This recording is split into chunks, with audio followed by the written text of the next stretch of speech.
안녕하세요. 평화를 사랑하는 세계인으로 문성면 존재 자서전의 69페이지 칼은 갈지 않으면 묻어진다 라는 제목으로 읽어보도록 하겠습니다.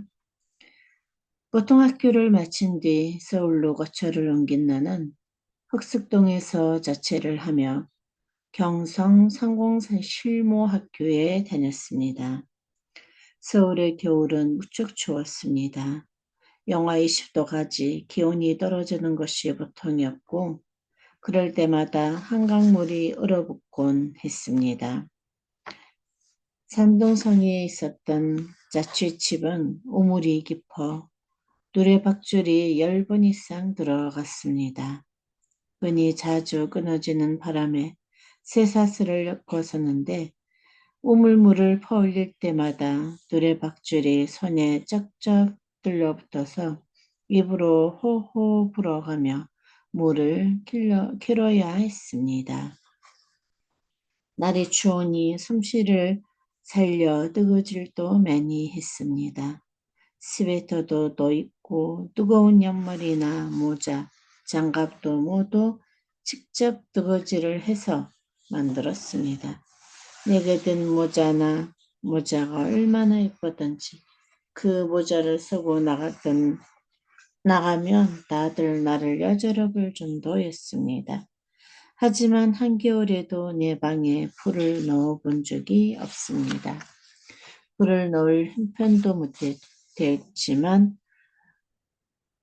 혹한의 집도 없이 길가에서 온몸을 녹이는 사람들을 비하면 그나마 지붕 아래 누워 잠을 청하는 내 처지가 호사스럽다고 생각했기 때문입니다.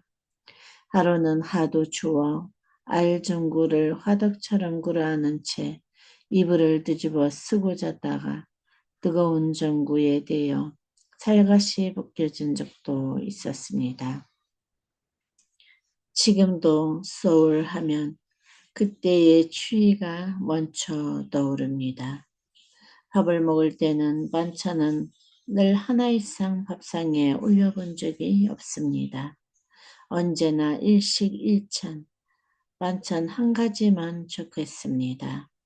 자취대 습관이 되어서 나는 많은 반찬이 필요 없고 짭짤하게 간이 된 것 한 가지면 밥 한 그릇을 뚝딱 비울 수 있습니다.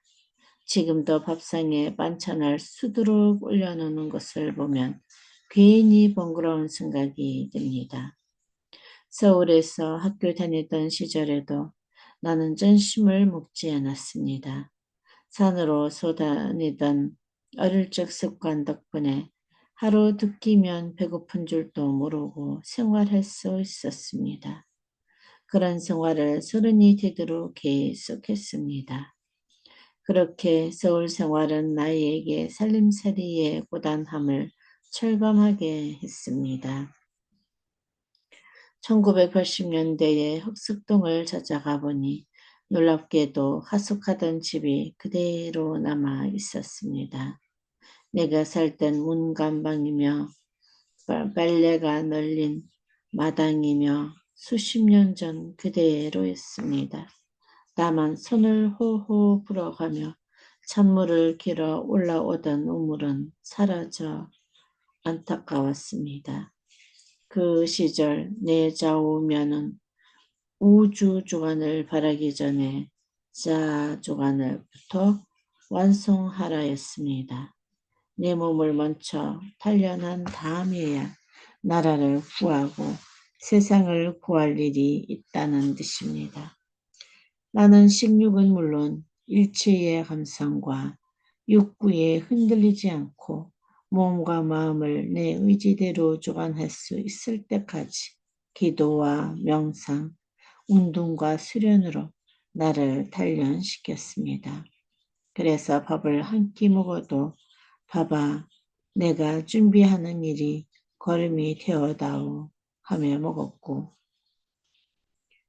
그런 마음으로 복싱도 하고 축구도 하고 호신술도 배웠습니다. 덕분에 젊은 시절보다 몸은 많이 뚱뚱해졌지만 지금도 여전히 몸놀림만은 청년처럼 가볍습니다. 경성상공실무학교에 다닐 때는 학급 청소를 나 혼자도 맡아 했습니다. 잘못을 저질러 벌을 받느라 하는 것이 아니라 남들보다 학교를 더 많이 사랑하고 싶은 마음이 절로 우러나와 그랬습니다. 남이 도와주는 것도 탐탁치 않아 혼자 해치우려고 애를 썼고 어쩌다 남이 청소한 것도 내 손으로 다시 했습니다. 그러자 친구들은 전부 그럼 너 혼자 해라 하고 해서 자연히 학교 청소는 내 몫이 되었습니다. 나는 좀처럼 말이 없는 학생이었습니다. 다른 친구들처럼 제잘제잘 얘기하는 법도 없었고 온종일 한마디도 하지 않을 적도 많았습니다. 그래서인지 내가 주먹질을 한 것도 아닌데 동급생들은 나를 어려워하며 함부로 대하지 못했습니다. 변소에서 소변을 보려고 기다려다도 내가 가면 얼른 자리를 내어주고 고민이 있으면 우선 나를 찾아와 의논하는 일이 잦았습니다. 선생님들 중에는 내 질문에 대답을 못해 도망간 이들이 적지 않았습니다. 수학이나 물리학 시간에 새로운 공식을 배우면 그의 공식을 누가 만들었습니까? 정확히 이해할 수 있도록 처음부터 차근차근 설명해 주십시오. 하고 물고 늘어졌습니다. 그렇게 들추고 해치고 파고 또 파는 통에 선생님들이 두 손 두 발을 다 들고 말았습니다. 나는 세상에 존재하는 논리를 하나하나 검증해 믿기 전에는 어떤 것도 받아들일 수 없었습니다. 그 멋진 공식을 왜 내가 먼저 생각하지 못했을까 하는 생각에 공연히 화가 나기도 했습니다. 어릴 적 밤새 울고 고집을 부렸던 성격이 공부하는 데에도 고스란히 드러난 것입니다. 공부를 할 때도 기도할 때처럼 온통 정신을 집중하며 정성을 모두 쏟아부었습니다.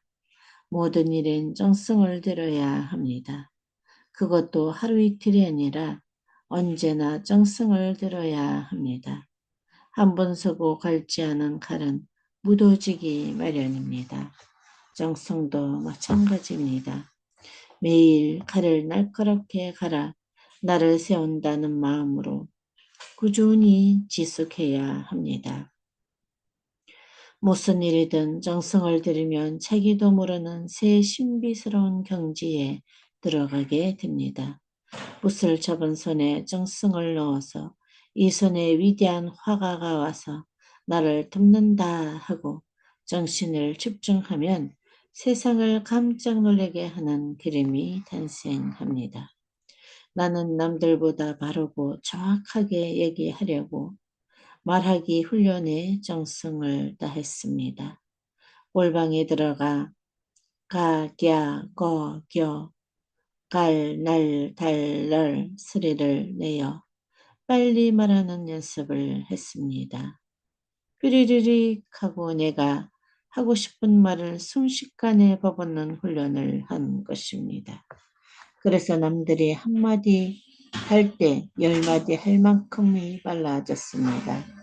나이를 많이 먹은 지금도 나는 말이 참 많았습니다. 빠릅니다. 어떤 이들은 말이 너무 빨라 알아듣기 어렵다고들 하지만 나는 마음이 급해 도저히 천천히 말할 수가 없습니다. 가슴속에 하고 싶은 말이 한가닥인데 어떻게 천천히 말을 하겠습니까? 그런 면에서 나는 이야기를 즐기셨던 우리 할아버지를 꼭 닮았습니다. 할아버지는 사람방에 모인 사람들 앞에서 3시간이든 4시간이든 시간 가는 줄 모르고 세상 사는 이야기를 풀어놓으셨습니다. 나도 그렇습니다. 마음이 통하는 사람들과 함께 있으면 밤이 새는지 새벽이 오는지도 모릅니다. 가슴속에 쌓인 말들이 술술 흘러나와 멈출 수가 없습니다. 밥 먹는 것도 달갑지 않고 이야기하는 것이 그리 좋을 수 없습니다. 내 이야기를 듣는 사람들도 힘이 들어 이마에 진담이 송골송골 맺힙니다. 그래도 내가 땀을 벌벌 흘리며 얘기를 계속 해대니 차마 그만 가봐야 한다는 말도 못하고 나와 함께 밥을 꼬박 세우기 일쑤였습니다. 네, 오늘 여기까지 하도록 하겠습니다. 오늘도 좋은 하루 되세요.